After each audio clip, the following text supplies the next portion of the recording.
एकदम गडबड नको एंट्री करा ना चिकन मसाले रविवारी गटारी चिकन मसाला येणार लवकर या गडबड करू नका लाईनीत या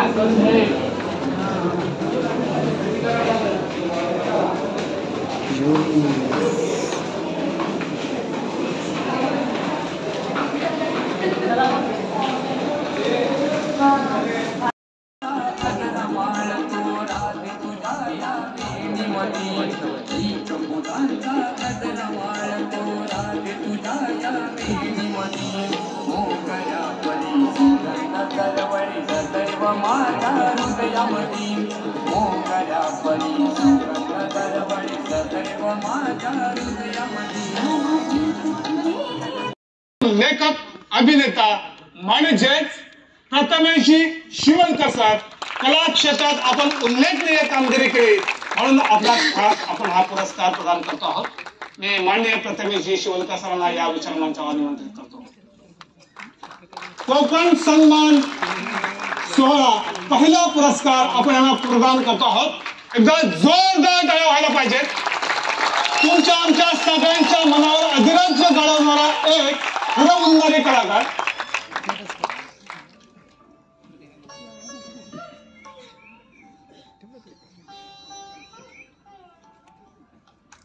म्हणजे खातू साहेब यांच्या हस्ते आपण त्यांना हा पुरस्कार प्रदान करतो आहोत.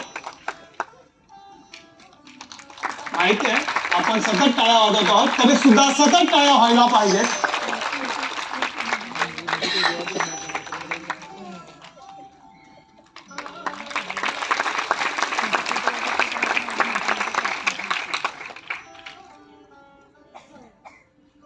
धन्यवाद. हॅलो मी प्रथमेश सरांना विनंती करतो आपण हा बोला ना बोला. शुभेच्छा पण होय होय होय चालेल मी जरा कार्यक्रमात आहे. भाष्यकार प्रथमेश सर.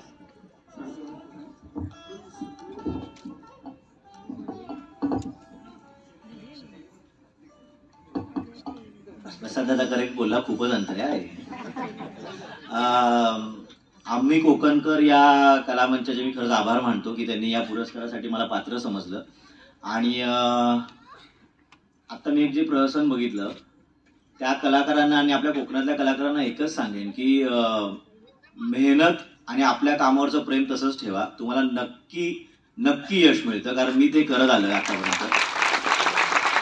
आणि आम्ही कोकणकर या मंचावर मी आलोय तर कोकणातला माणूस कोकणातल्या माणसांशी त्यांच्याच भाषेत बोलला पाहिजे बरोबर की नाही. तर आपल्या भाषेवर आपल्या कलाकृतीवर आपल्या संस्कृतीवर तेवढाच प्रेम ठेवा. लक्षात ठेवा जगात भारी आपलं कोकणच आहे.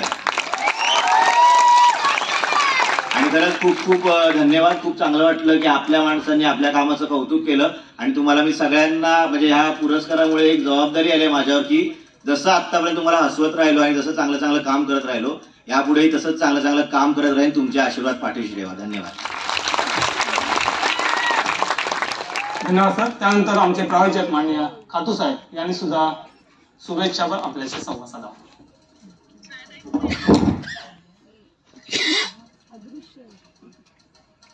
नमस्कार. नमस्कार. मी शाळीग्राम शांताराम खातू गुहागर. मला अभिमान आहे मी कोकणचा आहे आणि प्रत्येक कोकणातील व्यक्तीने आपल्या कोकणचं नाव मोठं केलंच पाहिजे. मला अभिमान म्हणजे मला सांगायला कौतुक वाटतं दुबईत कोकण मेळावा झाला आणि तो कोकण मेळावा होता म्हणून तिथे मी भाग घेतला आणि गेलो होतो. मला स्टेजवर बोलवण्यात आलं आणि असंच मला बोलायला लावलं. तेव्हा मी सांगितलं की कोकणचं नाव सगळ्यांनी मोठं केलंच पाहिजे. खातू मसाले भले कोकणचे असले आणि आम्ही नाव मोठं केलं तरी असंच आपण कोकण म्हणजे एक क्वालिटी. जसं खातू मसाले क्वालिटी आहे तसं कोकण म्हणजे एक क्वालिटी. असं म्हणजे कोकण म्हटलं का ती क्वालिटीच वाटली पाहिजे आणि ती आम्ही जपलं. कोकण सन्मान सोहळ्याला मी शुभेच्छा देतो आणि मी इथं थांबवतो कारण वेळ खूप झालेला आहे. मी कोकणच्या पाठीशी कायम असेल. कोकणासाठी तर प्रथमच नक्कीच. धन्यवाद सर. या ठिकाणी कोकणी रान माणूस म्हणून प्रसादजी गावडे सर यांचं आगमन झालेलं आहे. मी त्यांना सुद्धा या विचारमंचावर निमंत्रित करतो. आपल्या असंख्य रील्स मधून समाज प्रबोधनाचं काम अविरतपणे करणारे, कोकणातल्या असंख्य समस्यांना वाचा फोडणारे आणि अनेक गोष्टींना लोकांसमोर आणणारे माननीय प्रसादजी गावडे सर.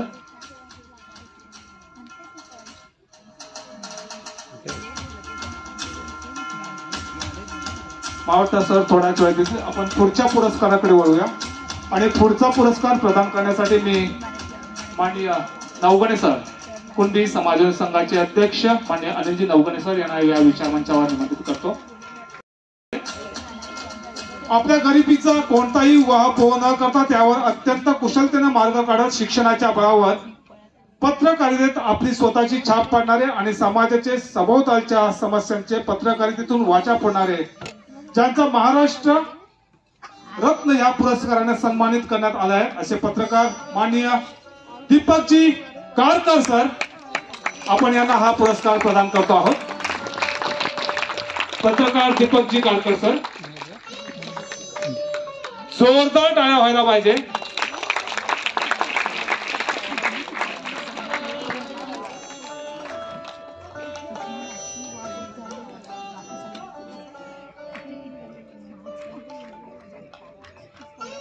पत्रकारिता क्षेत्रातला हा एक वेगळा पुरस्कार आपण त्यांना प्रदान करतो आहोत.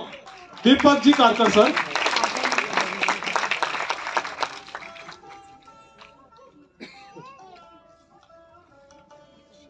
पुन्हा एकदा टाळ्या होऊ द्या.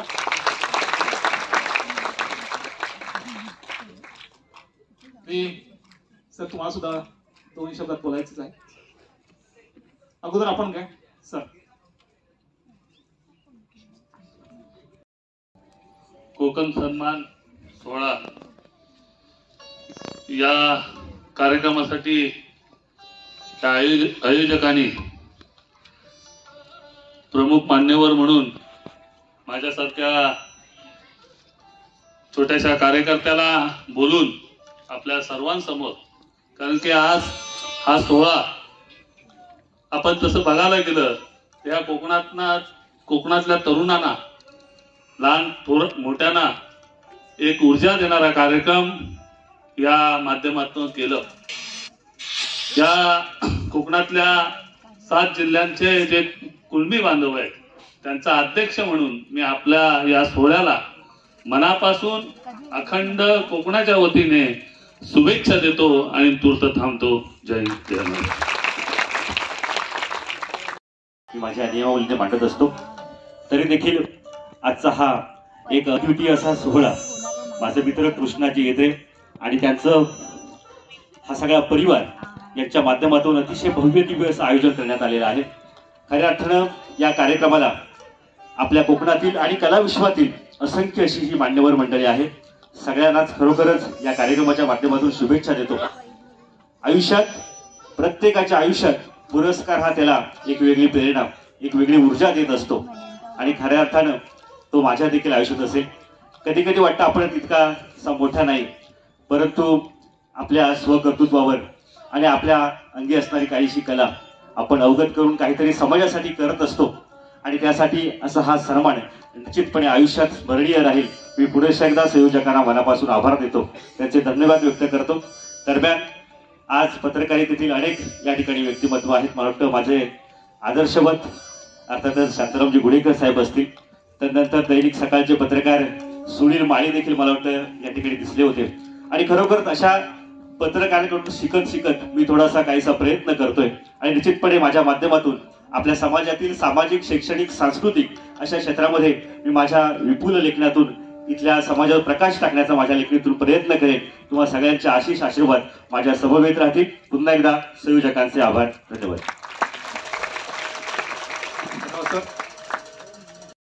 कोकण सन्मान सोहळा 2025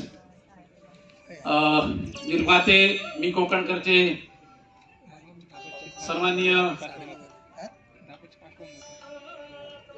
कृष्णा यद्रे साहेब. गुहागरची रत्न बरीच असतात आणि ती गुहागरची रत्न इथं बरीच आहेत आणि या गुहागरच्या रत्नानीत कोकणचं मला वाटतं नाव अतिशय उंचावर नेऊन ठेवलंय. त्यापैकी आमचे कृष्णा यद्रे या मी कोकणकर कलामंचाचे संस्थापक. मी पहिल्यांदा त्यांना धन्यवाद देतो कारण त्यांनी जो प्रयत्न केलेला आहे पहिल्यांदा त्या प्रयत्नाला अतिशय चांगल्या पद्धतीचं यश आलेलं आहे. आपण टाळ्यांच्या गजरात त्या निर्मात्याचं आपण कौतुक करूया. हा जो यशस्वी प्रयत्न त्यांनी केलेला आहे, धाडस केलेला आहे, त्यांच्या धाडसाचं कौतुक करूया आपण. कारण अतिशय चांगल्या पद्धतीचा हा कार्यक्रम त्यांनी आयोजित केलेला आहे. कलाकारांना प्रोत्साहन मिळावं आणि त्याच्यातून कलाकार अजून उंचावरती जावे असा त्यांचा हा प्रयत्न आहे आणि त्यातून ही सन्मानाची संकल्पना त्यांनी राबवलेली आहे. ज्या कलावंतांना सन्मान झालेला आहे त्या कलावंतांनी मी कोकणकर या कलामंचाचे आभार मानावेत. परंतु कलावंतांनी नेहमी नम्र राहत या मी कोकणकर या कलामंचाशी कायम संलग्न राहावं. कारण आपण सन्मान सोहळा प्रदान करतो आहोत.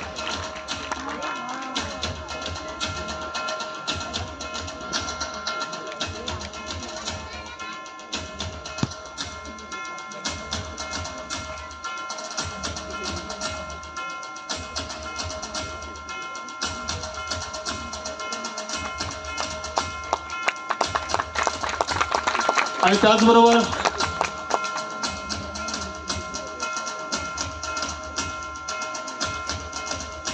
या कार्यक्रमासाठी खास वेळात वेळ काढून आल्याबद्दल आपण प्रसाद काळू सर यांचा सुद्धा सन्मान करतो आहोत. माननीय प्रसाद गावडे सर, जोरदार टाळ्या व्हायला पाहिजे यांच्यासाठी.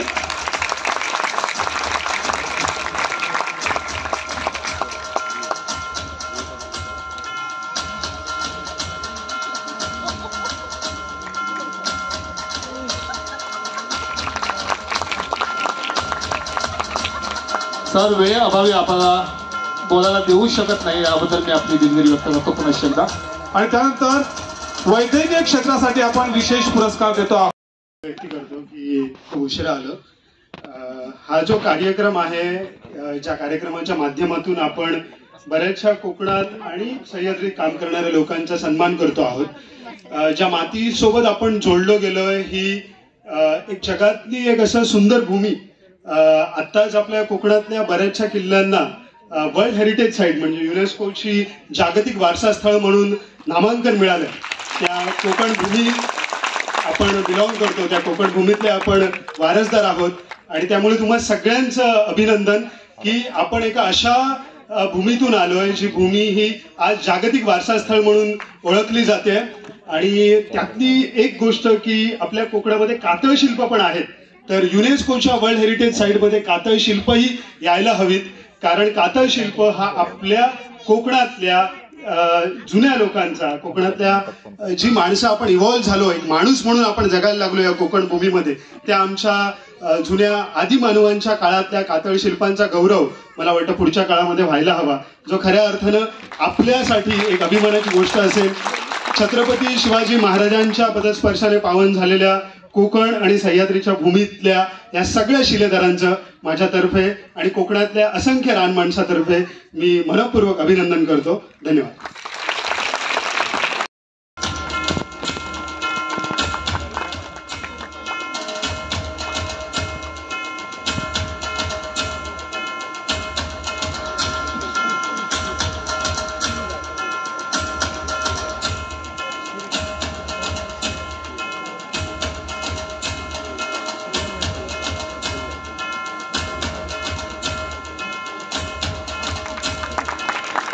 एकदा जोरदार टाळ्या व्हायला पाहिजे.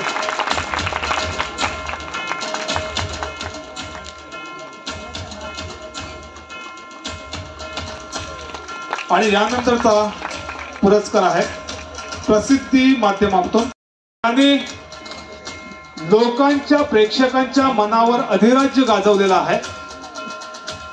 आपल्या आवाजाची भुरळ पाडलेली आहे.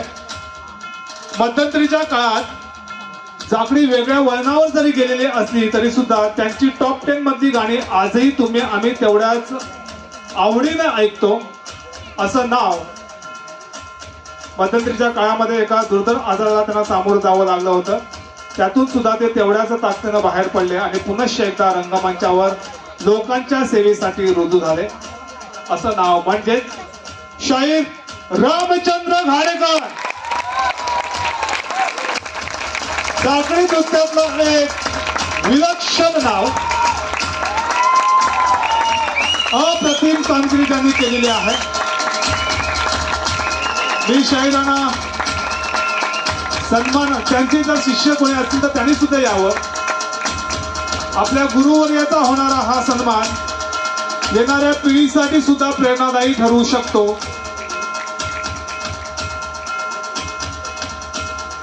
असंख्य गाणी ज्यांनी गायलेली आहेत आणि समाजाची अस्मिता सुद्धा जपलेली आहे.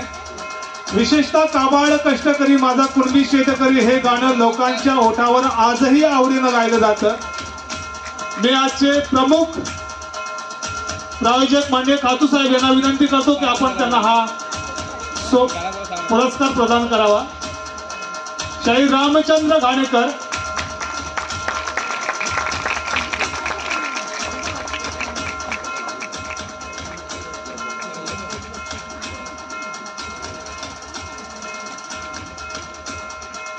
ज्या माणसानं कित्येक दशक हा रंगमंच आपल्या आवाजानं गाजवलेला आहे, कित्येकांच्या मनावर आपलं अधिराज्य गाजवलेलं आहे, कित्येक जणांना धूळ चारलेली आहे असं म्हटलं तरी ते वावगं ठरणार नाही.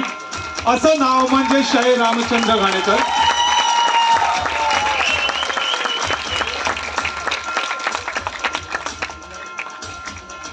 मला वाटतं खऱ्या अर्थानं एवढ्या टाळ्या व्हायला पाहिजे ज्यांना जगण्याची उर्मी मिळेल आणि येणाऱ्या काळात पुनश्च एक आहे व्यक्तिमत्व याच मंचावर उभं राहून लोकांची सेवा करेल गाण्याच्या माध्यमातून.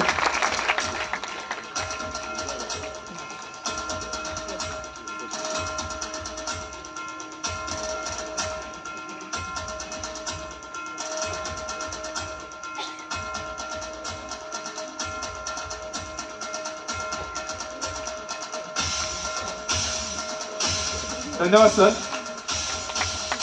पुनश्च एकदा आपण जोरदार टाळ्या वाजवूया सरांसाठी. महत्वाची भूमिका पार पाडलेली आहे. असे नमनातलं एक मोलाचं आणि मैलाचं नाव म्हणजेच माननीय संदीपजी कांसे सर यांना सुद्धा आपण पुरस्कार प्रदान करतो आहोत. एकदा जोरदार टाळ्या व्हायला पाहिजे. माननीय संदीपजी कांसे विशेष कोकण सन्मान पुरस्कार. मी अनिलजी नवगणे साहेबांना विनंती करतो की त्यांनी हा पुरस्कार त्यांना प्रदान करावा. संदीपजी कांसे सर.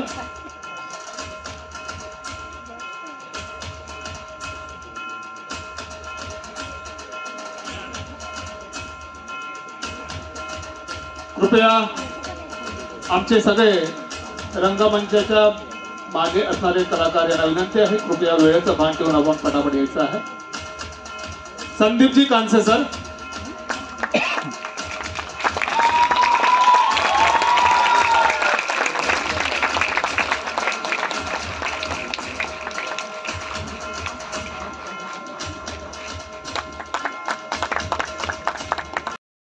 ज्यांनी रंगमंचावर उभं केलं आणि वेगवेगळे प्रयोग केले, ज्या ज्या विषयांना हात घातला त्या प्रत्येक विषयाचं अनुकरण केलं गेलं. पौराणिक वगनाट्य ते ऐतिहासिक वगनाट्य, ऐतिहासिक वगनाट्य ते सामाजिक वगनाट्याला हात घालत लोकांमध्ये खऱ्या अर्थानं प्रबोधनाचं काम केलं. खऱ्या अर्थानं पारंपरिक नमनाच्या साच्याला तेवढ्याच ताकदीनं रंगमंचावर उभं करत आजही आपलं वैविध्यपणा जपणारं काम ज्या नमनानं केलेलं आहे ते नमन आहे अर्थातच लोकप्रिय दोडवलीकर नमन मंडळ. आणि ह्या नमन मंडळाला मी या विचार मंचावर निमंत्रित करतो. या पुरस्कार प्रदान सोहळ्यातला शेवटचा पुरस्कार आपण त्यांना प्रदान करतो आहोत. मी लोकप्रिय दोडवलीकर नमन मंडळ यांना या विचार मंचावर निमंत्रित करतो आहोत.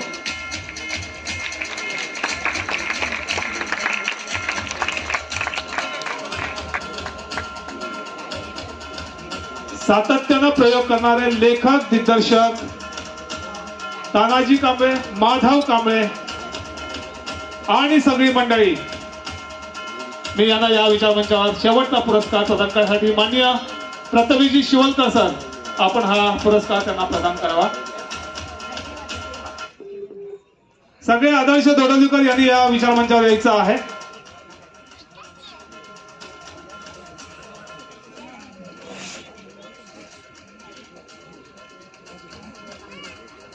उत्तम लेखक आणि दिग्दर्शक म्हणून आजवर कामगिरी पार पाडलेली आहे असे नमनवर्य म्हणून ज्यांना खास उपाधी दिलेली आहे असे तानाजी कांबळे, लेखक माधव कांबळे पुढच्या पिढीचं नेतृत्व करणारे,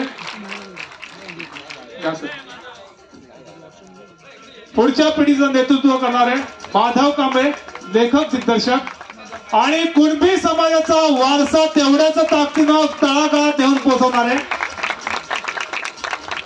माननीय बबन कांबळे,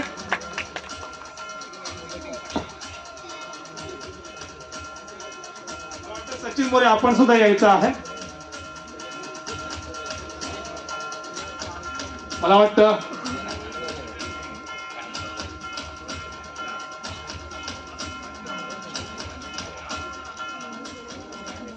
माननीय विकासजी लांबोरे सर. ही मुंबई देखील आपल्या कोकणातच आहे आणि ह्या अशा व्यावसायिक शहरामध्ये आपल्या मातीची जाण ठेवून इतक्या उंचीचा कार्यक्रम केला, इतक्या उंचीची लोक बोलवली आणि त्याच्या मागे अर्थातच उंचीचा विचार होता. त्या उंचीचा विचार असणारे हे सर्व कृष्णा हेद्रे आणि त्यांची मंडळी यांना मी भावी वाटचालीसाठी फार शुभेच्छा देतो आणि ज्यांना पुरस्कार मिळाले त्यांचं मनस्वी पुन्हा एकदा अभिनंदन करतो. धन्यवाद. हा कार्यक्रम या कोकण संस्थेचे प्रमुख कृष्णा हेद्रे सर आणि त्यांच्या मातोश्री यांच्यासाठी आपण एकदा जोरदार टाळ्या वाजवूया.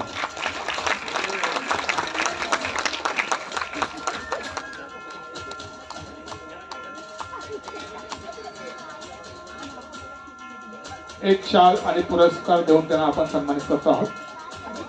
पुष्पगुच्छ.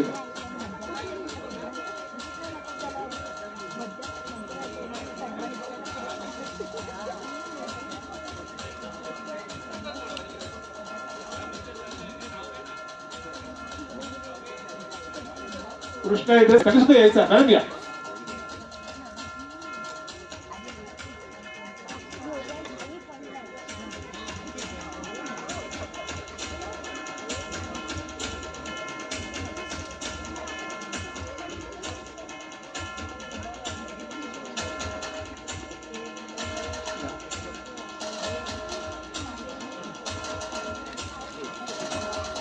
नवगणे सर आपणच आहात तिथे तर आपणच त्यांना ही शाल प्रदान करावी. एकदा जोरदार टाळ्या होऊ द्या. कृष्णा सर आपण सुद्धा यायचं आहे. एकदा जोरदार टाळ्या होऊ द्या.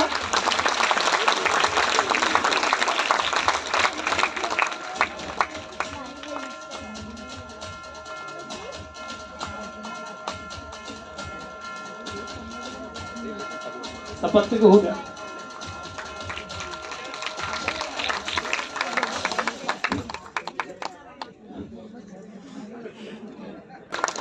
धावपळ किंवा जो गोंधळ होऊ शकतो तो सगळ्यांनाच अपेक्षित आहे. मी सरळ कृष्णा हेद्रे सगळ्यांना विनंती करतो की आपण शेवटचं अध्यक्षीय भाषण संवाद साधावा. नमस्कार. सर्वप्रथम सर्वांचे मनापासून आभार. तुम्ही दिलेल्या हाकेला इथपर्यंत आलात. मान्यवरांचे तसेच जे प्रायोजक आम्हाला आम्ही कोकणकऱ्या संघटनेला लागले त्या सर्वांचे मी खरंच मनापासून आभारी आहे, कारण तुमच्यामुळे हा एवढा मोठा कार्यक्रम करणं अशक्य होतं. तसेच माझे आई वडील, माझे वडील नाही आहेत, काही गेल्या वर्षीच निधन झालं.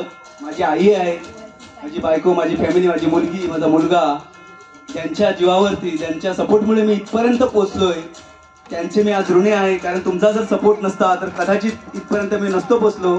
त्यांचेही मी मनापासून आभार मानतो, खास करून माझ्या आईचं. कारण आई मला वाटतं पहिल्यांदा रंगमंचावरती आले माझ्या. तर आतापर्यंत कधी कार्यक्रमाला माझी आई येते पण रंगमंचावरती येत नाही. आणि मला आज खरोखर अभिमान वाटतं की माझ्या आईला मी आज रंगमंचावरती आणलंय. खूप खूप आई तुझा आभार. तू इथे आलीस या कार्यक्रमाला आणि माझ्या पाठी तुझं आशीर्वाद आहेत. वडिलांच्या पाठी तुझाही आशीर्वाद माझ्या सदैव राहू दे. तसेच माझी बायको जी खूप म्हणजे बोलतात ना एका पुरुषाच्या मागे एका स्त्रीचा हात असतो, तर माझ्या बायकोचाही माझ्या पाठी खूप मोठा हात आहे. कारण तिच्यामुळेच कुठेतरी मला या गोष्टीसाठी वेळ मिळतो आणि मी इथपर्यंत आलोय. तिचेही मी आभार मानतो.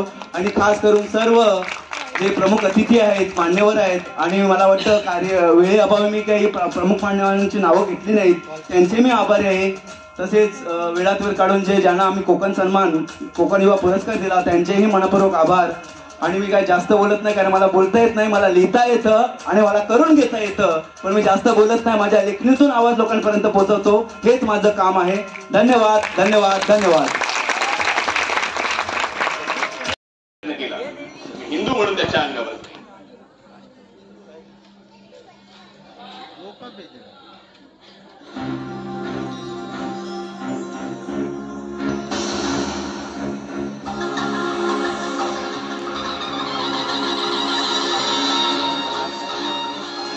हिंदवी स्वराज्य व्हावे हित श्रेंची इथल्या राजकारणाने नुसता चिखल केला. सरकार शिवरायांचे पुतळे बांधतायत समुद्रात, त्यांची स्मारकं म्हणून. आपण आमच्या शिवरायांचे जे गड किल्ले आहेत, जो इतिहास आहे, ही आधी पहिल्यासारखी उभी करा. ही खरी स्मारकं आहे, तो खरा इतिहास आहे. येणाऱ्या कित्येक पिढ्यांना आम्ही अभिमानानं सांगू की हा आमचा राजा होता आणि हा त्याचा इतिहास होता. आज आमच्या महाराजांच्या महाराष्ट्रात आज मराठी माणूस, मराठी भाषा संकटात सापडली. आमच्याच महाराष्ट्रात येऊन, आमच्याच मुंबईत येऊन आम्हाला सांगताय हमको मराठी बोलना नहीं आता. नहीं आता तो का हुआ, नाही येत मग कानफाडीतच बसणार.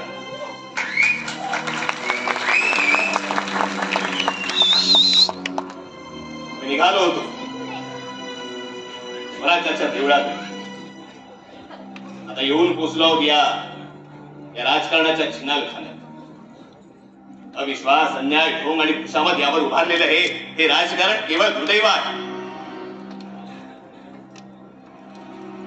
त्याच्या खुर्चीसाठी डोक्यात टोप्या घालून इफ्तार पार्टीच्या पंक्तीत बसायला यांना काहीच वाटत नाही.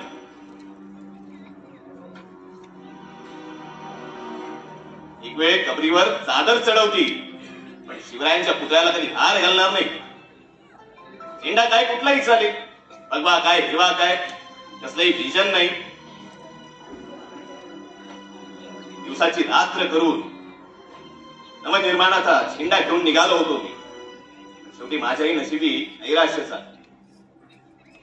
यदा यदा हि धर्मस्य ग्लानिर्भवति भारत अभ्युत्थानम धर्मस्य तदात्मं सृजाम्य.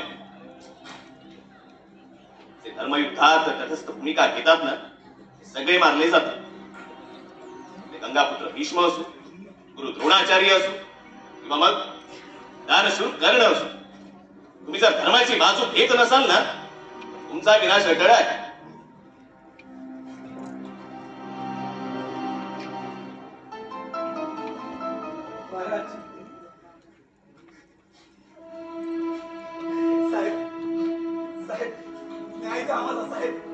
अरे काय झालं? न्याय द्यायला काय हे काय न्यायालय का? आमच्यासारख्या सर्वसामान्य मराठी माणसांसाठी हाच न्यायालय. इतकेच न्याय मिळेल म्हणून हा सर्वसामान्य माणूस तुमच्यासोबत येतो. हाच आशावाद घेऊन आलोय. आशावाद? मतदान करता दुसऱ्यांना आणि मदतीला माझ्याकडे येता, हा कुठला न्याय? साहेब मला नाही माहिती मी चुकीचं आहे की बरोबर, मला नाही माहिती. मला फक्त एवढंच माहिती आहे, तर नियतीने अडचणीत आणलं ना तर तो परमेश्वर वरती बसलाय, तो सावरेला आहे. पण या कडक सिस्टम अडचणीत आणला ना तर शिवर त्याच्यावरती बसलाय. मराठी अस्मितेचा मान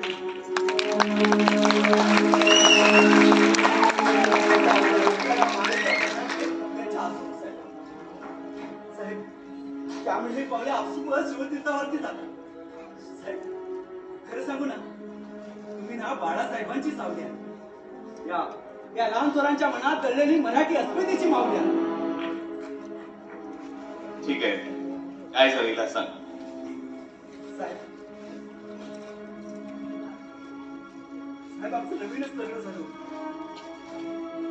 संसार अगदी सुखाचा चालू होता. आणि एक दिवस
आपण घरात आहोत. आणि ऐक, भूतप्रेत असं काही नसतात, केवळ अंधश्रद्धा आहेत. मी खोटं नाही म्हणत आहे. इथे सभा झाली होती त्याची. माझ्या विश्वासाला मी खोटं नाही म्हणत आहे. ऐक माझं काम कर, तुला स्वप्न पडलंय, तुझा हाताला एकटा बायकांचं ना नवीनच लग्न झाले, त्या तिला काय झालं तेच कळत नाही. आई, अगं चहा घेऊन ये.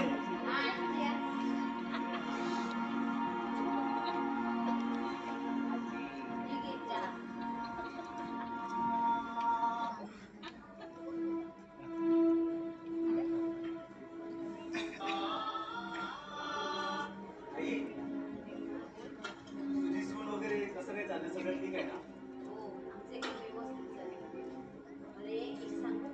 कोण नाही? माझी सून नाही, ती तर माझी लेक आहे. अगदी 100% बरोबर. या जगातील प्रत्येक सुनेने आपल्या सासूला आई मानलं ना, आणि प्रत्येक आई सासूने आपल्या सुनेला मुलगी मानले ना, तर कोणतेच आई वडील वृद्धाश्रमात जाणार नाही. आणि आपल्या देशाची शोकांतिका हीच आहे. आई, मला ना कामाला जायला उशीर होतोय, मी जातो. होय, लवकर ये.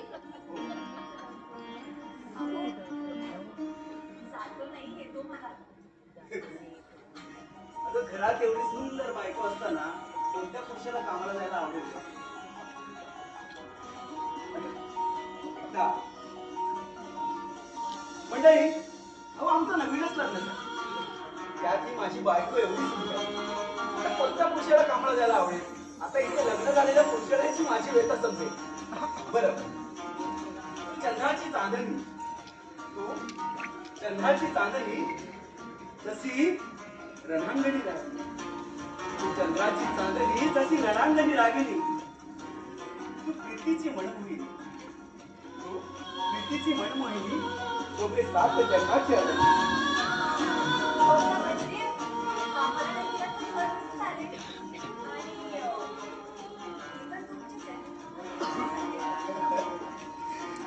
आणि सर्वात तुम्ही अगदी म्हणाल एकदा खरं सांगू का, जेव्हा मी तुला पहिल्यांदा पाहिलं ना, तेव्हा तुझ्या प्रेमात पडलो. तू अशीच चालत होती दिसतो. त्यावेळी तुझ्या पैंजनाचा कानाला स्पर्श करून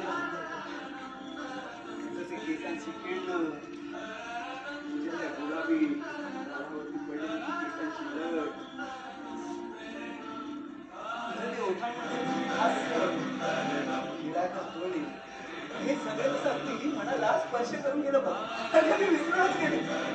माझ्यासोबत माझे मित्र आहेत ते. असे मित्र वनव्यामध्ये गारव्यासारखे असतात, पण मुलीच्या बाबतीत काही सांगता येत नाही बरे आपल्याला. त्यामुळे मी ठरवलं, माझ्या या पात्राला कोणताही शिकारी प्रेमाचा बाण मारण्यात होता ना, मीच माझ्या आईला तुझ्या घरी जाऊन आपल्या लग्नाची बोलणी केली बस. आणि आज देवाची कृपा, आपलं लग्न होऊन अगदी सुखाचा संसार झालेला. ते आलंच होतं माझ्या लक्षात. आपला हा लक्ष्मी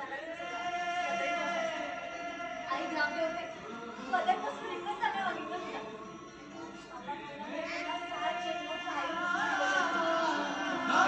एकदा आता संसाराचं राड काढून पुढे रेटत असताना अनेक वीज प्रसंगांना सामोरे जात अख्खा संसार खटायचा असतो. आता जीवनाचे कोड्या आहे ना, सुखाच्या मार्गाने कधीच सुटत नाही. कधी कधी दुःख भोगले तरच आयुष्याचा अर्थ प्रश्न होतो. अगदी खरं होतं. विश्वासाच्या जोरावर सुरू आणि आपला हा विश्वास आपण कधीच संपू नये. वचन द्या. मी तुला वचन एकदा खरं सांगू का, आपलं आयुष्य आहे ना या श्रीहरीच्या बासुरीसारखं आहे बघ. आपले जोड आपला श्वास अगदी सुरात लावायचा असतो. एकदा का सुरात जुळले ना, आयुष्य अगदी कसं कलरफुल रंगाचं उल्लंघन करतो बघ. आता जसे त्या सिनेमातले हिरो आणि हिरोईन सारखं. पण हल्ली हुंडा आणि हे प्रकार किती वाढत चालले. अगदी छोट्या छोट्या कारणातून पती पतीवर भांडण होऊन काही कोर्टापर्यंत जातं. आणि आपल्या जसं काही झालं तर एकदा तू काही काळजी करून तू माझी शेवटपर्यंत अर्पण केलीस. आणि एकदा हा काळाचा कावळा आहे ना, हा आपल्या आयुष्याच्या माठावरती बसतो आणि दिवस रात्र आपलं वैयक्तिक असतो. आणि आपण समजतो आपण सारे जण जीवन जगतो. आज ना आपला प्रवास त्या स्मशानभूमीवर अगं उरलेला आयुष्याचा अवशेष बनण्यापूर्वी ना आपला विशेष बनवूया. खरं बोलताय तुम्ही. किती सांगू मी सांगू कुणाला, किती सांगू मी सांगू कुणाला, आज आनंदी आनंद झाला. नवरोबा, साखर पण तुमच्या तोंडात. हे फक्त साखरच? अजून काय हवं? मला काय पाहिजे हे तुला चांगलंच ठाऊक आहे.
अनेक शब्द सुद्धा बोलले, पण त्यांच्यावर विश्वास ठेवायचा नाही आणि त्यांच्यासोबत मुळीच जायचं नाही. जर आला ना हाताला स्पर्श केला ना तर तो स्पर्श चांगला समजायचा. किंवा कपड्याच्या खाली जात असेल ना तर तो स्पर्श चुकीचा आहे. त्या माणसापासून तुला धोका आहे. आणि असं जर काही तुमच्या सोबत होत असेल ना तर संयमाने स्वतःवरचा विश्वास कमजोर न करता छत्रपती शिवरायांचे व्रत डोळ्यासमोर आणा आणि त्या नरदेवाच्या डोळ्यात आपल्या हाताचे 2 पटे वाल रगडून घाला आणि त्याच्या अशा ठिकाणी दाखवायची ना तो जागचे जागे खाली पडला पाहिजे. सगळ्या प्रकार जवळच्या पोलीस स्टेशनला जाऊन सांगायचं.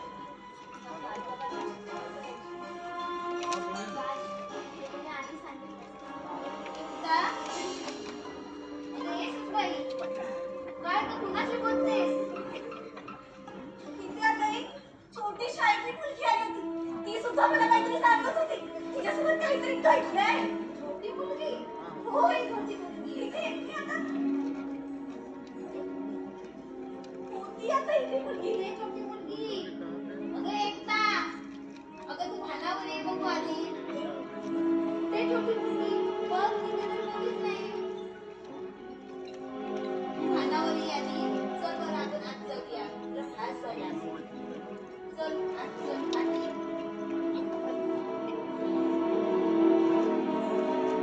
बाई येतेस ना गं? हो आले.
सगळ्यांचा भाव वाढलेला दिसतोय रे. विचारून बघ थांबना विचारतो. पक्क्या तुला किती वेळा सांगितलं धक्का मारत जाऊ नको म्हणून मला. जाऊ दे मॅडम जाऊ दे. काय मॅडम पक्क्या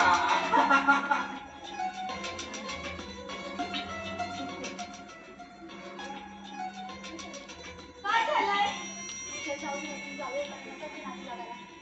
आपण जाऊ दे बोलतो ना म्हणून या हरामखोरांना मार चढायला लागलाय. त्यांचा मार तर वेळी चढायला पाहिजे.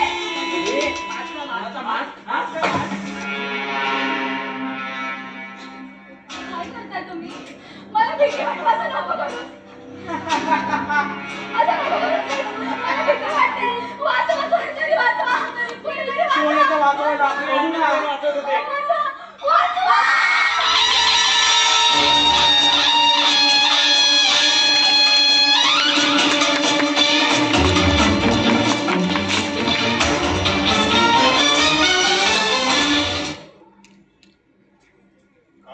करून ठेवले आमच्या स्वराज्यात. आमच्या स्वराज्यात आमच्याच आई बहिणी सुरक्षित नाही. बाळासाहेबांच्या आमच्या या स्वराज्याला जर गालबोट लावण्याचा प्रयत्न केला तर याद राखा आम्ही आमच्या कित्येक वेळा रक्त सांडले या स्वराज्याची उंची बुलंद करण्यासाठी आणि त्याच स्वराज्यात किंमत पडलाय. आमच्या काळात देखील असते नावाला काही पक्षाची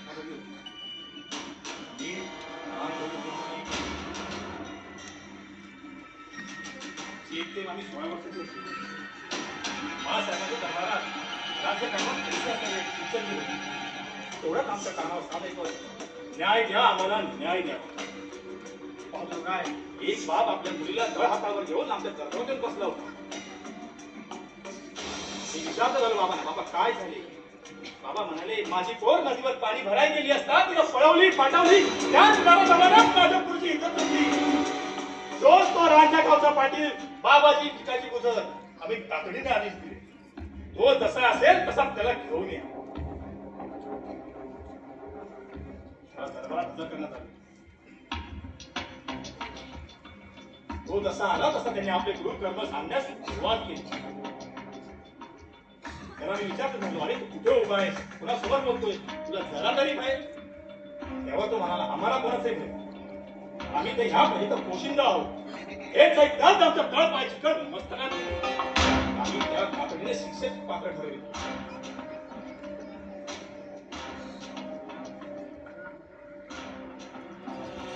सर्वप्रथम रैतोला तुझ्या त्याची पाठी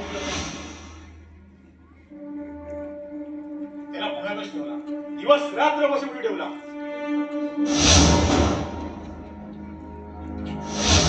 म्हणून दररोज सकाळ सांगितले. कसबा गणपती मंदिरात जाणाबाहेर या ऐसे करले की जेणेकरून येणाऱ्या जाणाऱ्या प्रत्येकाच्या पोटावर गुंता आले पाहिजे.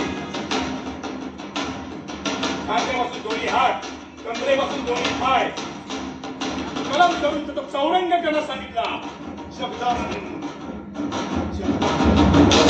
एक स्वराज्यात बलात्कार करण्यास सुरुवात होती.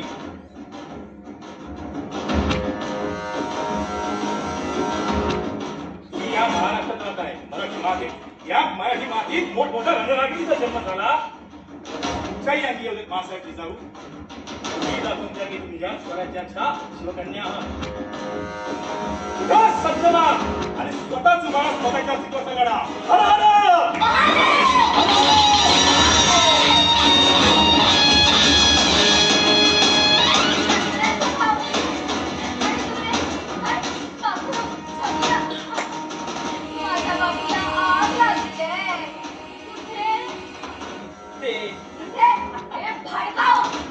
येणाऱ्या जाणाऱ्या आई बहिणींकडे असं वाईट नसलेले बघता, त्यांच्यावर असले कमेंट्स पास करता आणि स्वतःला शिव भक्त समजता.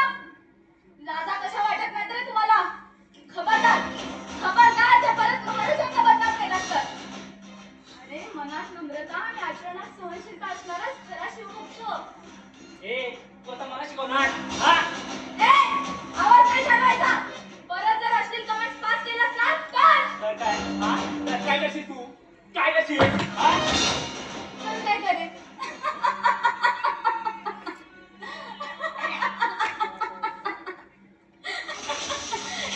तर काय करू शकते? तू बरोबर बोललास हा. तर काय करू शकते? तर काय करू शकते? मी काय करणार? मी तर आपला नारी. काय ग? हा तूच. आपण मुली फक्त फोन मध्ये फोटोज आणि व्हिडिओज काढणार. आणि काय ते इंस्टाग्राम फेसबुक याच्यावर ते अपलोड करणार. आणि तूच आपल्याला काय करायचंय असं म्हणून मान खाली घालून चालत राहणार. बरोबर ना? काय ग? बरोबर ना?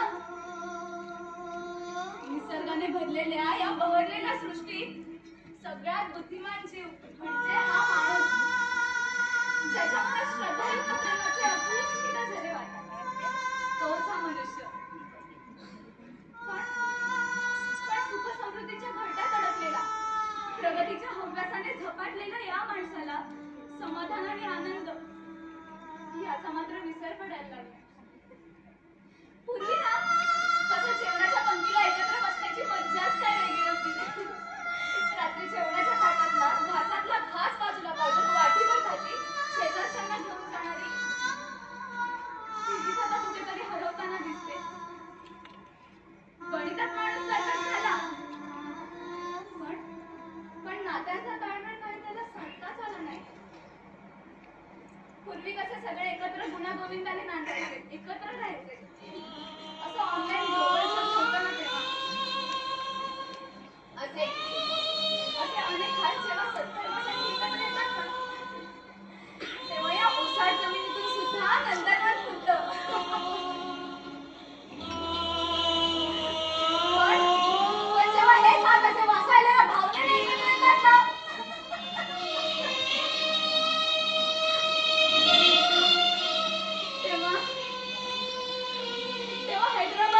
डॉक्टर प्रियांका नामक तरुणीवर बलात्कार होतो. तिला जिवंत जाळलं जातं.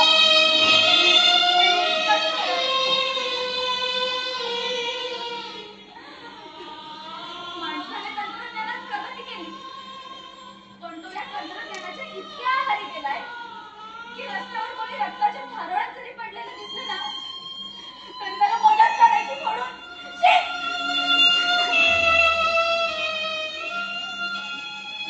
अहो एवढंच काय, वसई परिसरात सकाळी 8:30च्या सुमारास रस्त्यावरून चालत असणारी आरती यादव नामक तरुणीवर पाठून येऊन एका हरामखोराने तिच्या डोक्यात मारले वार दिले, तिची जागीच हत्या केली. आणि आपण काय केलं? आपण फक्त बघत राहिलो, त्याचे फोटोज आणि व्हिडिओ काढले.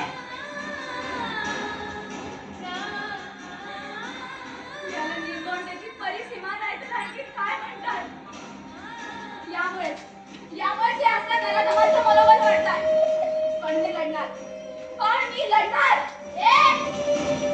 झाड तू, वर तू, धगधगती आग तू, सळ तू, बळ तू, पापींचा काळ तू, शहाण तू, मान तू, देशाचा उद्धार तू. जय भवानी, जय शिवाजी, जय शिवाजी, जय शिवाजी, जय भवानी, जय शिवाजी, जय शिवाजी, जय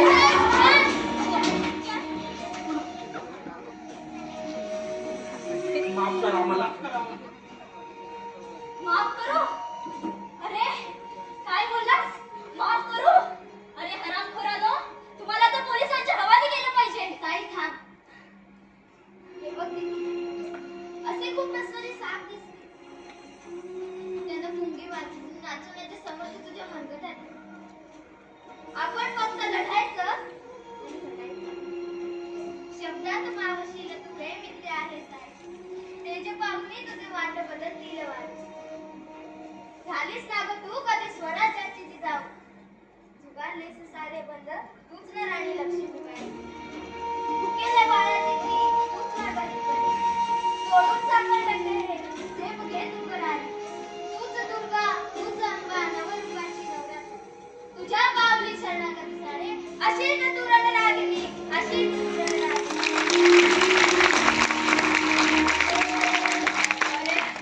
अरे तुमच्या अशा वागण्यामुळे आम्हाला की ना घराबाहेर पडणं जोखमीचं झालंय रे. प्रवासात तो पदर सांभाळा, ती ओढणी सांभाळा. का आता तुमच्या या पिसटलेल्या नजरा चुकवण्यासाठी.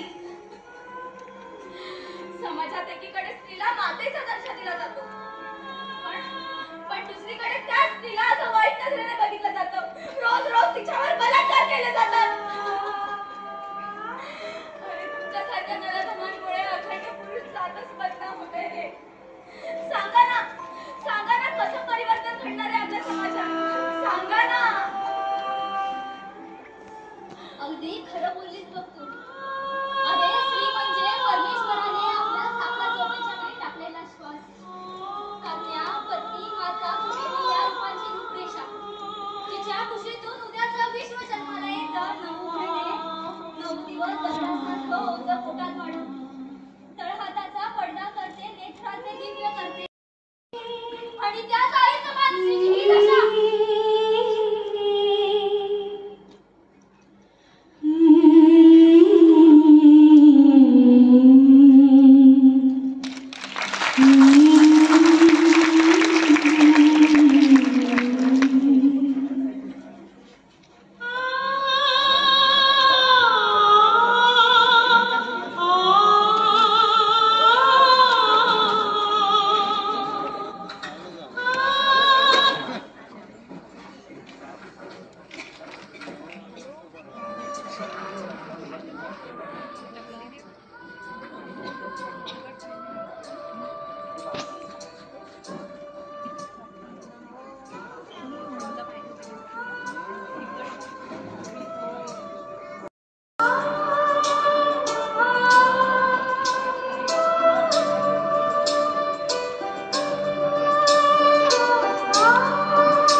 आयुष्यात प्रेम करून बघा, रडायला रात्र सुद्धा पुरणार नाही.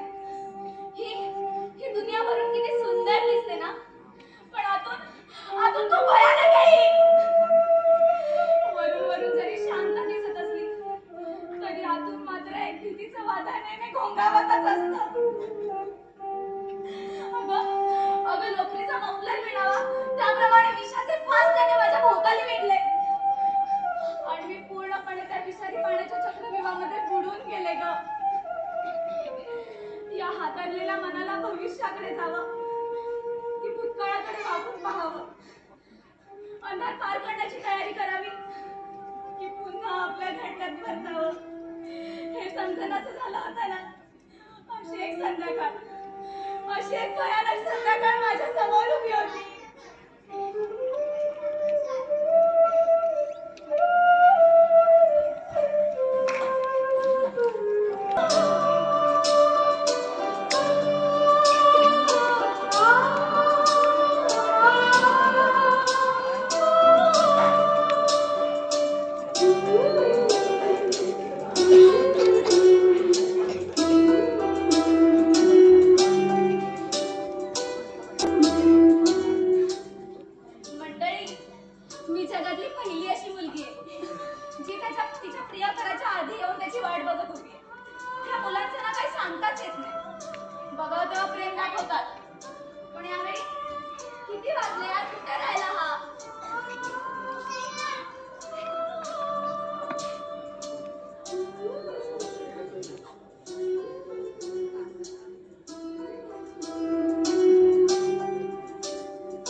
आयुष्यात सगळ्याच प्रश्नांची उत्तरं द्यायची नसतात.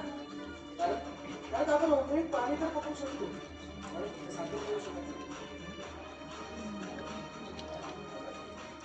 अगं आवश्यकतेपेक्षा जास्त मिळतं ना त्याला आयुष्य म्हणतात. आता तूच ठरव तुला हे आयुष्य कसं जगायचंय. अरे काय विचार करतेस, सगळं काही होईल की, नको एवढा विचार करूस. प्रेमाच्या रोपट्याचं जेव्हा वटवृक्षात रूपांतर होतं तेव्हा त्याला मुळापासून ओरबाडून त्याच्या फांद्यांवर दुःखाचे घाव घालून अक्षरशः त्याला लुळा पांगळा करून सोडून मोकळी होतात ती मुलं. मी प्रत्यक्षात माझ्या डोळ्यांनी पाहिलंय रे. काही मुली सोडून देतात, पण काही मुली स्वतःचं आयुष्य संपूर्ण आयुष्याची वाट लावून घेतात. जेव्हा एखाद्या मुलीचं हृदय तुटतं ना तेव्हा तिच्या डोळ्यांपेक्षा जास्त मन रडतं रे. या जगात ना भीक मागायला लावणारी आणि गुडघे टेकायला लावणारी एकमेव गोष्ट म्हणजे खरं प्रेम.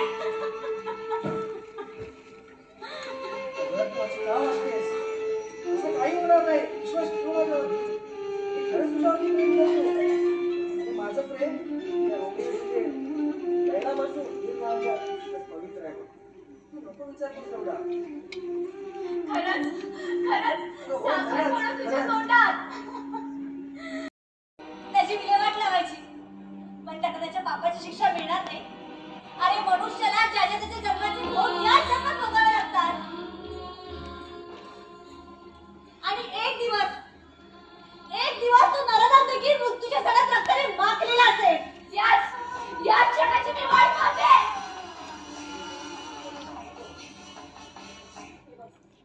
नियतीचा खेळ निराळा आहे, त्यात कोणाची सुटका नाही.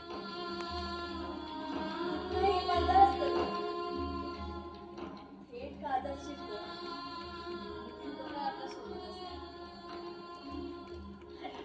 या उलट सुखाचं असतं. सुखे घडीवर रेंगाळतं, बघता होऊन जात.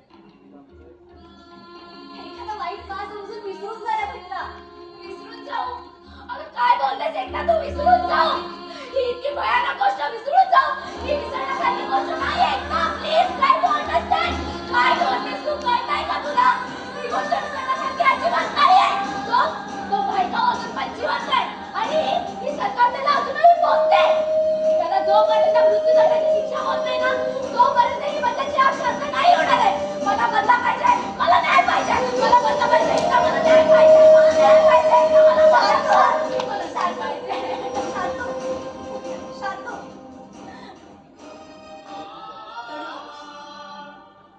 नक्की प्रयत्न कर.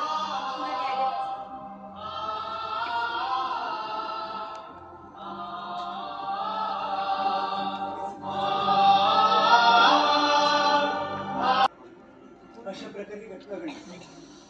जे घडलं ते दुर्दैवच आहे आपल्या देशाचं, आपल्या महाराष्ट्राचं. पण मला ठाऊक आहे तुम्ही इथेच आहात माझ्या आजूबाजूला. आज कळू दे सगळ्यांना तुमची खरी नाव आणि सांगा मी काय करू शकतो तुमच्यासाठी. मी तीच आहे जिला अल्ताफ नावाच्या हरामखोराने प्रेमाच्या जाळ्यात फसवलं. तिला दिल्लीला नेऊन तिच्या विरोधात षडयंत्र रचून तिला मारलं. तिच्या शरीराचे 35 तुकडे करून फ्रीज मध्ये भरले आणि त्याची विल्हेवाट लावण्यासाठी जंगलात नेऊन फेकले. मी तीच आहे श्रद्धा. मी तीच आहे ज्यांनी मंदिरात एकटी बाई बघून तिला सहानुभूती दाखवून मंदिरातील पुजाराने माझ्यावर सामूहिक बलात्कार केला आणि मला मारून टाकले. तीच मी निलिमा. मी तीच आहे तिला दिल्लीमध्ये चाकूने वार करून तिची हत्या केली. तीच मी साक्षी. मी तीच आहे तिला स्थळ पाहण्यासाठी आलेले पाहुणे तुला किती देणार हे विचारतात. तुला का द्यायचं? ही प्रथा कुठे ना कुठे मोडली पाहिजे. मी माझ्या आईवडिलांना असे लाचार नाही बघू शकत म्हणून मी आत्महत्या केली.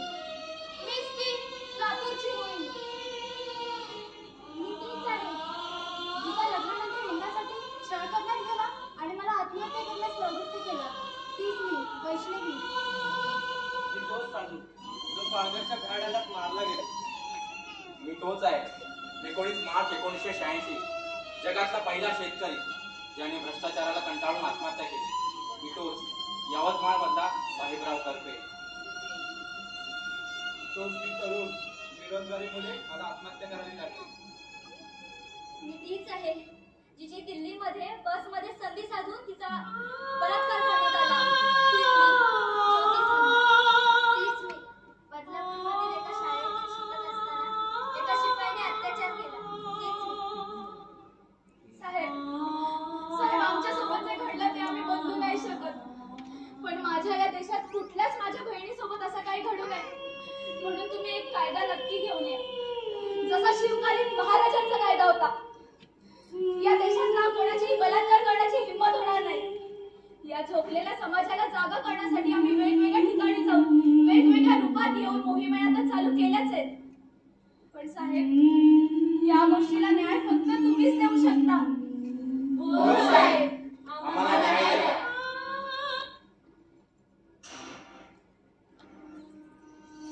न्याय द्या म्हणून बोलायचं. आज स्त्रीला निर्वस्त्र करून तिच्यावर बलात्कार करून तिची हिंड काढली जाते आणि आम्ही अजूनही न्याय मागतोच आहोत.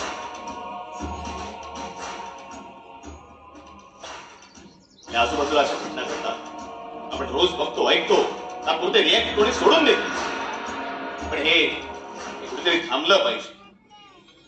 माझ्या तमाम माता भगिनींना एक कळकळीची विनंती, तुमच्यावर अन्याय जर झाला ना तर त्यावर आवाज उठवायला शिका. तो अन्याय छोटा असो किंवा मोठा असो, आवाज उठवणं गरजेचं. हा, याला फक्त पुरुष वर्ग जबाबदार नाही आहे, संपूर्ण समाज वर्ग जबाबदार आहे, ज्याने स्त्री वर्गाला गृहीतच धरलं. आता वेळ आली आहे मनातल्या दिवाला जाग करण्याची. तर आपल्या हे महाराष्ट्राचा मणिपूर व्हायला वेळ लागणार नाही. आणि हे माझे बांधव जे आहेत, शेतकरी बांधव, त्यांनाही न्याय मिळवून देणं हे माझं कर्तव्य आहे. संपूर्ण समाजाला न्याय मिळवून देणं कर्तव्य आहे आणि तुम्ही मिळवून देणार आहे. माझ्या परीने प्रयत्न करणंच नवीन कायदा घेऊन येण्याचा. तुर्तास जय हिंद, जय महाराष्ट्र.